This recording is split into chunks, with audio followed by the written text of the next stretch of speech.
Welcome to Show-Off Showdown! In this series, the fighters are called Show-Offs, and this is the series for the Show-Off Showdown! Now let's meet the Show-Offs for tonight's Showdown, shall we? Tonight, we have a Battle Royale unlike any other between the four kings of Build Engine FPS. Duke Nukem, Lo-Wang, Caleb, and Shelly Bombshell Harrison. Oh, and before we begin, this battle will feature a full pre-analysis for all four characters. So sit down and strap in, because it's gonna be a long run. Now without further ado, it's time for the Show-Off Showdown pre-analysis! Fair warning, this pre-analysis may contain some spoilers for certain games such as Shadow Warrior, Blood, and Ion Fury. So if you don't want to be spoiled and want to experience the games for yourself, I recommend doing so before continuing to watch the video. But if you've already played the games or don't mind any spoilers, then feel free to continue watching. The Build Engine is one of the most innovative and important game engines in the gaming industry, and it has given birth to a whole subgenre with some of the greatest classic first-person shooters ever made. Four of which being Duke Nukem 3D, Shadow Warrior, Blood, and the more recent throwback, Ion Fury. The subgenre of Build Engine FPS not only offers fun, addictive, fast-paced gameplay, but as the cherry on top, each game comes with its own memorable, badass, one-liner spinning protagonist. And this pre-analysis will have a quick rundown on four of the greatest and most memorable, those being Duke Nukem, Lo-Wang, Caleb, and Shelly Bombshell Harrison. In a world full of badasses, these four are the kings. But there's only room on the throne for one king, or queen, so who's gonna take the crown? Well, let's find out. Who better to start off with than Duke Nukem? Now this guy hardly needs an introduction, unless you're not a 90s kid, which I'm guessing most of you aren't, so I'll give a brief description. Duke Nukem is basically the pinnacle of 80s and 90s action hero cliches. He's the savior of Earth, the alien arse kicker, and the king of the world, baby.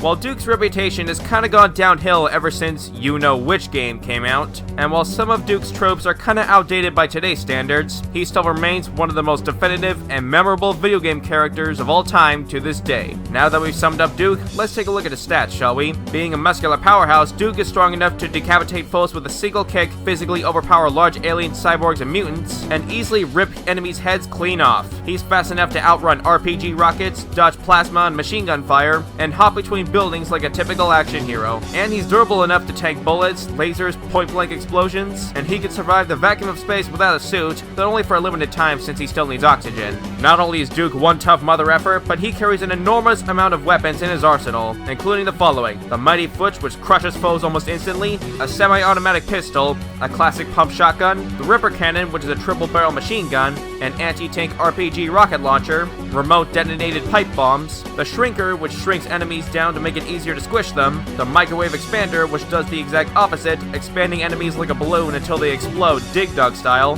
the Laser Trip Bomb, which can be attached to surfaces and explodes when enemies are near it, the Freeze Thrower, which freezes enemies solid and shatters them like glass Sub-Zero style, the Incinerator, which is basically a projectile flamethrower, and the Devastator, a shoulder-mounted miniature missile launcher. Try saying that 5 times fast. Now, outside the original Duke 3D game, Duke has quite a few other weapons throughout the years, including an atomic bolt pistol, a Golden Colt M911 with laser sight, a railgun with a sniper scope, an alien homing missile launcher and laser minigun, the Impregnator, which files green alien goo, a potato gun called the Noob Tube, named after Call of Duty 4's infamous grenade launcher attachment, the DFG, which is basically a ripoff of BFG from Doom, the Stealth Generator, which makes targets invisible, a sniper rifle, the X3000 lightning gun that targets all enemies in sight, the Holy Hand Grenade ripped straight out of Monty Python, and a crap ton of other weapons, which are mostly just mediocre versions of weapons I've already mentioned. Duke also carries a lot of non-weapon items, including a portable medikit, beer cans and whiskey, which restore health and increase defense, but makes Duke drunk,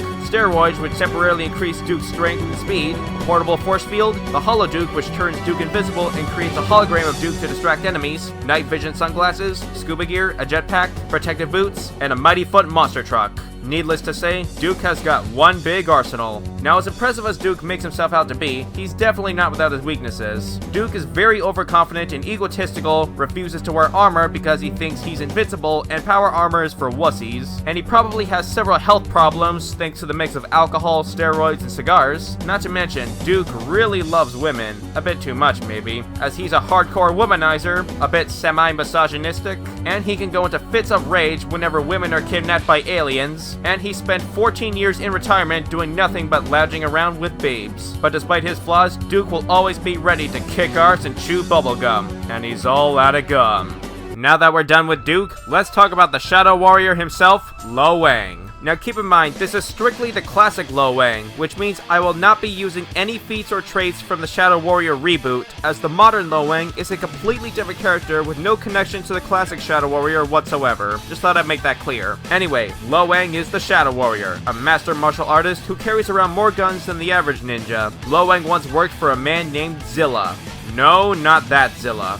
That Zilla, a corporate businessman who had power over every major industry in Japan. However, this led to corruption as Zilla was bent on world domination and started summoning demons and monsters from the dark side. Having discovered this, Lo-Wang decided to quit his job as Zilla's bodyguard, and in response, Zilla sent out his demonic assassins to kill Lo-Wang. In the process, Zilla also killed Lo-Wang's old master, and there begins a quest for revenge. How original. Not only is Lo-Wang a very skilled martial artist, but he's pretty tough for a seemingly old man, as he's strong enough to punch large enemies and monsters to death with his bare hands, can slice people and demons clean in half with a casual swing, and he can stand and run on top of an airplane in mid-flight without falling off. In terms of speed, Lo-Wang is very agile and acrobatic, and he's fast enough to dodge rapid gunfire, fireballs, missiles, and explosions. He's also durable enough to tank point-blank explosions, survive nuclear radiation poisoning for a substantial amount of time without any long-lasting effects, and he can stand in lava for about 5 to 10 seconds before it kills him. Not to mention, Lo-Wang can also survive being stung multiple times by what appears to be Asian giant hornets, which are one of the largest and most dangerous insects in the world, which carry a very painful neurotoxic sting that could potentially kill a human. And yet, Lo-Wang can survive being stung multiple times without any long-lasting effects, and he can tough out the pain like it's nothing, which is pretty impressive considering that a single sting left Coyote Peterson in agonizing pain for about 36 hours. But I think I've talked enough about that.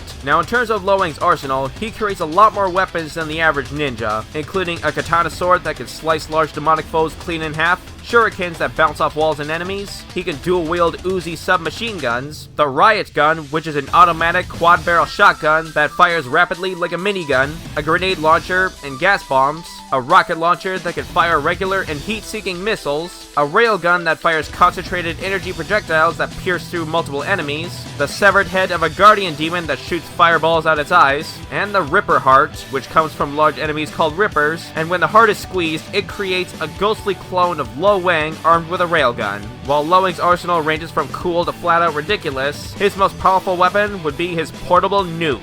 That's right, you heard me. His rocket launcher I mentioned earlier also doubles as a portable nuke launcher, which charges for about 3 seconds before releasing a nuclear warhead that obliterates all enemies in a wide radius. Now you're probably thinking that this is Lo-Wang's easy ticket to winning, but as crazy as the nuke sounds, unfortunately I'm gonna have to discredit it a little, because after close-up examination of the nuke, it's not as impressive as it sounds. For starters, not only is it a very small nuke that fits inside a portable rocket launcher, but the resulting nuclear explosion it creates isn't very large either, nor does it have a very wide radiation gas spread. Not to mention, the nuke can barely even kill a giant sumo wrestler, but we can just blame that on the game's flawed logic and physics and simply ignore that. Now, the instant where the nuke was best shown was at the end of Twin Dragon when Lo-Wang killed his evil twin brother Hong-Lo by launching a nuke at him. Talk about overkill. For what was shown, the nuclear explosion does appear larger in the cutscenes than it does in-game, but still not nearly as big as, say, the Little Boy or Fat Man. Now, the best I can do is compare this to the smallest nuclear bomb ever made, which would be the W-54, aka the Davy Crockett,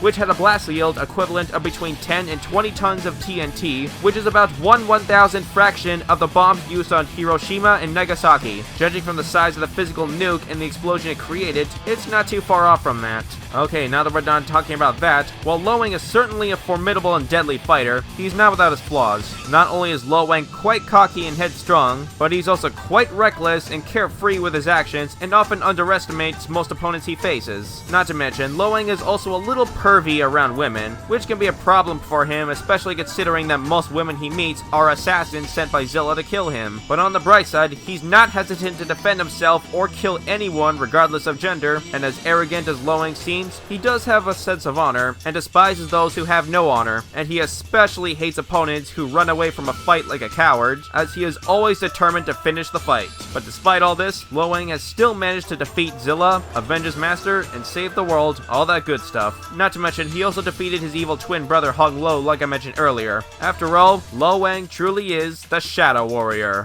Now enough about that walking penis joke, it's time for some real bloodshed. Caleb was a member of the Chosen, an elite team of servants part of the Cabal, an evil cult that worshipped the dark god Chernobog. One day, Chernobog told the Chosen that they had failed him, and thus he killed them all one by one, including Caleb's lover Ophelia, and then banished Caleb into a literal hollow grave. But then one night, Caleb rose up from the grave, and he was out for blood. And blood is the name of the game. Literally. Now let's just say, Caleb is not the most forgiving type. To sum him up, Caleb is like a fusion of Van Helsing and Clint Eastwood, but a lot more sadistic and bloodthirsty. Now in terms of physicality, being undead, Caleb is immortal from age and physically superhuman, as he's strong enough to rip open human bodies and pull their organs out with his bare hands, as well as crush a giant demonic spider with a single stomp. He's fast enough to dodge rapid bullets, Tesla cannon, and electricity projectiles. And he's durable enough to take numerous bullets, fire explosions, and blows from giant demonic monsters. He also seems to be resistant or even immune to pain, and consuming hearts and life essence will heal him much faster. He was also able to match and defeat Chernobog, but I'll talk more about that later. First, we'll take a look at Caleb's tools of destruction. Caleb carries a rusty old pitchfork to skewer enemies with, a flare gun that lights enemies on fire almost instantly, a sawed-off shotgun which can quickly fire 2 spread shots at a time, or a bigger shot from both barrels at once, a Thompson submachine gun that pierces and mows down enemies rapidly, the napalm launcher which fires explosive balls of fire and acid that can vaporize human flesh down to the bone. He also carries bundles of dynamite that he just throws at enemies and watches them explode into bloody chunks, as well as proximity detonators that are placed on the ground and explodes when stepped on, and remote detonators which are basically remote detonated sticks of dynamite. An aerosol can with a lighter which is surprisingly a lot more effective than it seems. He can even just light the whole can and watch it explode in a blaze of fire. The Tesla cannon which shoots rapid fire bolts of electricity, as well as high concentrated blasts of electricity.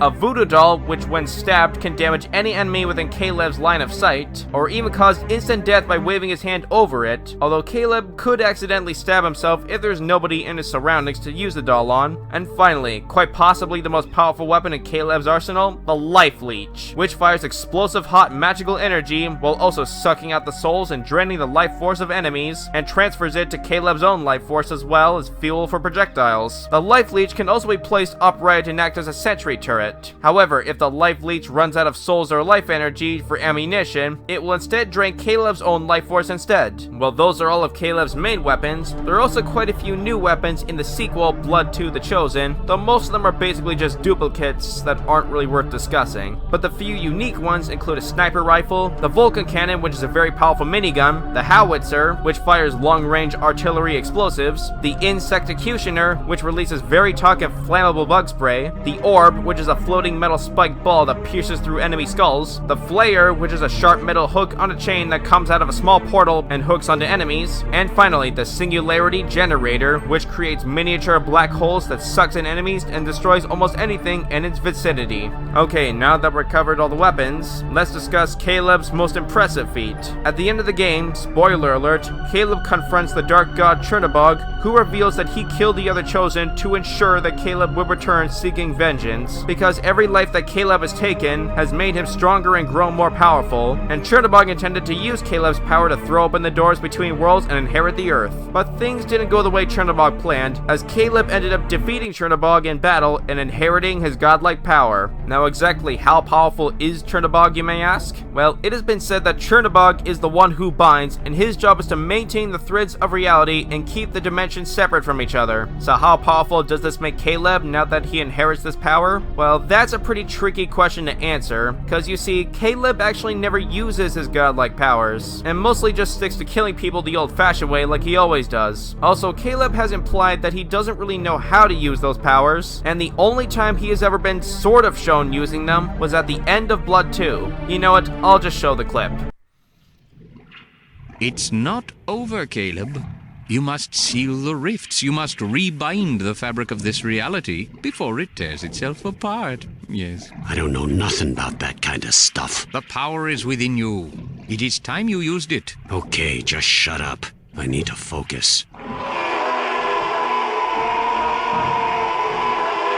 Yeah, the cutscene cuts off just when he was about to use his power. You know, I think I'm starting to see why the sequel didn't have as good a reputation as the first game. Now, assuming that Caleb did seal the rifts and restore the fabric of reality like he said, you're probably thinking that this is a universal feat, right? Well, not exactly. This would mean that Caleb could rip open or seal gateways between dimensions, but he can't actually destroy the entire dimension itself. So it's hard to say how powerful this actually makes him, but it doesn't really matter all that much anyway, since Caleb doesn't even use those powers, other than that one instance where he supposedly did but wasn't directly shown, and he probably doesn't know how to use them once again. But it's hard to say for sure what is officially confirmed and what isn't. However, what I can confirm is that in terms of physicality, Chernobog is considered at least a multi-city block level of raw striking power and durability, so Caleb having inherited his power should likely have that same level if not greater, but that's all I can officially say on that. Now, one thing to note is that despite being a god, Chernobog can be killed physically, and therefore so can Caleb. But considering how tough Caleb and Chernobog are, as I've discussed earlier, it's definitely not going to be easy. And most people would think twice before messing with Caleb. Good, bad, I'm the guy with a gun.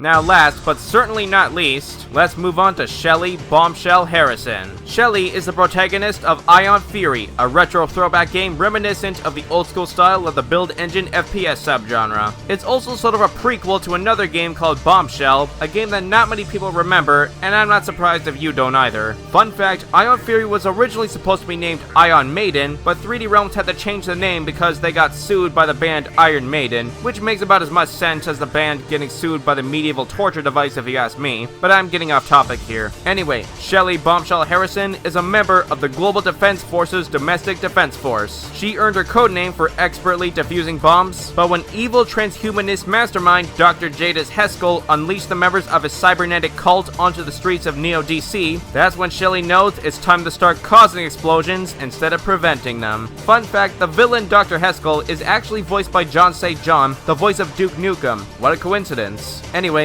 Shelly is quite a force to be reckoned with. She's fast enough to dodge rapid missiles, machine gun fire, and ion plasma shots. Also, according to a couple guys I know on Discord, Shelly can run a 100-meter sprint in only 8.15 seconds. Though, of course, combat speed is more important than travel speed when it comes to versus debating. Now, as for Shelly's strength, it's hard to determine exactly how strong Shelly is, cause she doesn't have a lot of notable strength feats. But here's what I managed to dig up. Shelly can carry around a very large heavy chain gun, which was originally attached to the arm of a large war mech, though it's unknown whether if Shelly can rip the robot's arm off with her bare hands, or if the arm was already broken off after she destroyed it. However, the best strength feat I can confirm is that Shelly can throw darts with enough force to pierce through a cyborg's metal skull, or even obliterate their whole bodies into bloody chunks. Somehow. You know what? I'll let it count. As for durability, Shelly can tank bullets, ion plasma shots, point-blank explosions, and corrosive acid sprayed onto her. She can also survive being submerged in deadly hazardous waste for a great amount of time, and she survived a massive explosion that completely destroyed Dr. Heskell's lair at the end of the game, which is definitely a building level feat for sure, and she walked away from it with very few scratches. Not to mention, Shelly is well protected as her body is encased in a thick layer of bulletproof Kevlar armor from head to toe, so she's well suited for combat.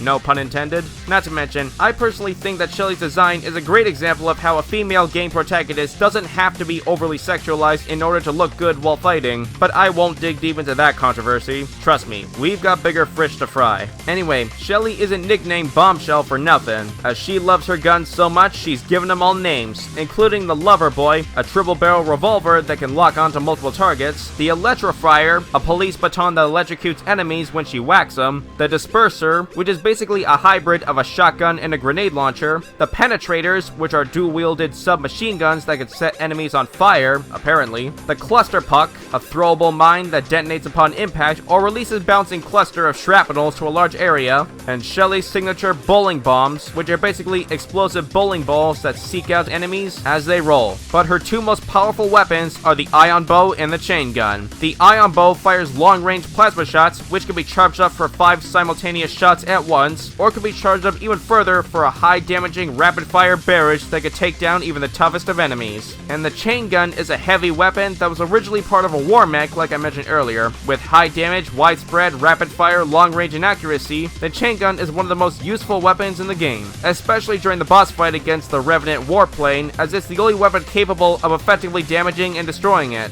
Oh, and not to mention, there was one instance where Shelly shot down the moon, although that was technically an Easter egg, so it doesn't really count towards her actual in-game feats. If it did, then this battle would be too easy for her. Now, not only is Shelly packing quite an arsenal, but it also comes with an assortment of upgrades and supplies, including a portable medkit, the jump boots which allow her to double jump, a hazmat suit, an ultrasonic radar that allows her to spot enemies, the blast accelerator, which temporarily gives her an infinite amount of bowling bombs to throw, and the super damage chip, which temporarily doubles the damage output of all her weapons. Now, despite how tough and persistent Shelly is, and how big her arsenal is, she's not without her weaknesses. Much like Duke, Shelly is very cocky and overconfident, sometimes underestimates opponents, and she hardly ever takes any situation seriously, even when in highly dangerous or life-threatening situations. Though we could say it's because she's so good at what she does that she doesn't even need to try, but it's still not always the best approach to combat. Not to mention, Shelly seems to have a bit of a short fuse, a drinking problem that can be distracting at times, and she also doesn't wear a helmet,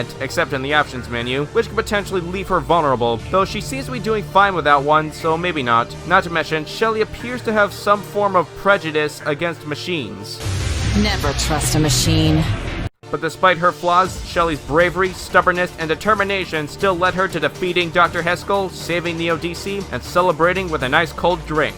Shelly has proven that she truly is the Ion Fury. See what I did there? No? Okay. This is it, folks! Who will be the winner of this ultimate crazy epic showdown? It's time to find out! Now without further ado, it's time for the Show-Off to Showdown! Get ready for the next battle.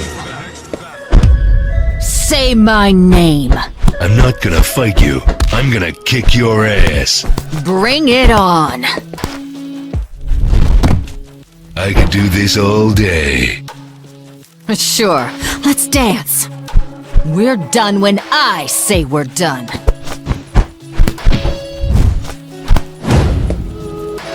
Ooh, your ass is grass, and I've got the weed whacker. Oh, I don't think that's covered under warranty. Oh my god, the quarterback is toast! You're pissing me off.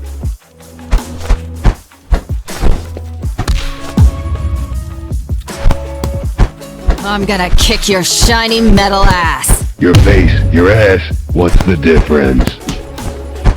There's only two ways this can end, and in both of them, you die. I am the king of the world, baby. You wanna dance? Sure, let's dance. Clean up on aisle your ass. Hey, baby, I got some lug nuts for you. Those real tits? Fire in the hole, assholes. Who wants some, huh?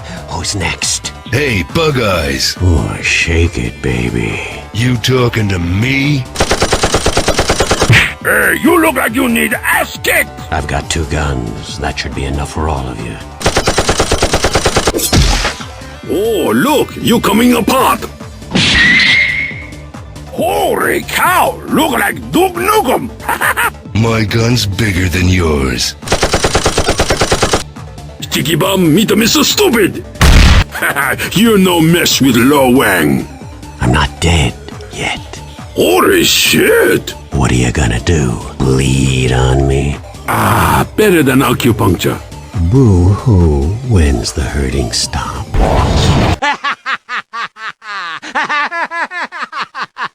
Now that was quite a bloodbath!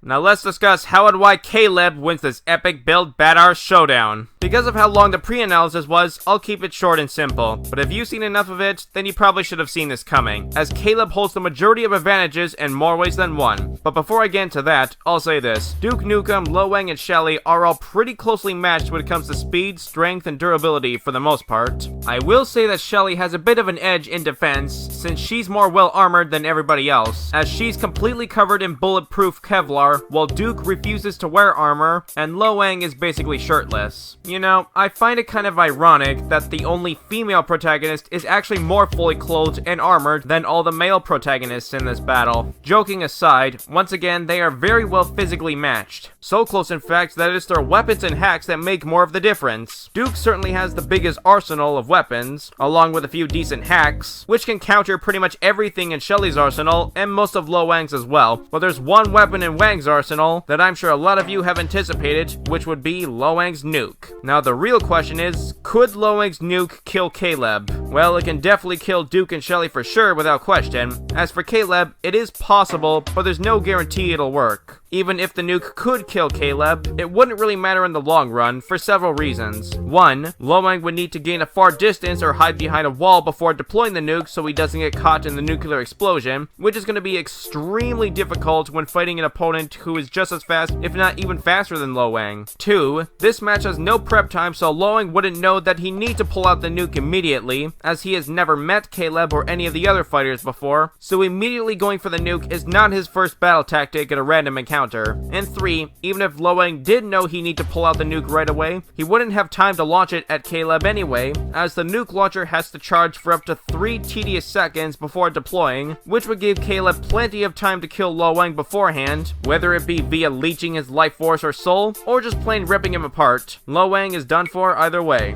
In short, Caleb has the overall advantages in terms of strength, speed, durability, hacks, and power output, and debatably weapons, so he pretty much owns this battle. Now, I'm starting to think that maybe I should have chosen a more formidable opponent for Caleb, like maybe the Doomslayer. Now that would be awesome, but that's gonna have to wait. For now, let's wrap this up. So, in the end, Caleb takes the crown, so hail to the new king, baby. The winner of this battle is Caleb. Oh, and one more thing. For those of you who don't already know, I now officially have a Patreon. If you want to show your support and join the RCMP, as in Royal Canadian Mounted Patrons, then that would be so awesome, and I would really appreciate it. Members of the RCMP will have beneficial access to future episodes of Show-Off Showdown and other videos before they're officially released, as well as exclusive access to special posts and videos that can only be viewed on Patreon. Join the RCMP, and the first thing you'll earn is a nice shiny badge. Got any ideas for Show-Off Showdown?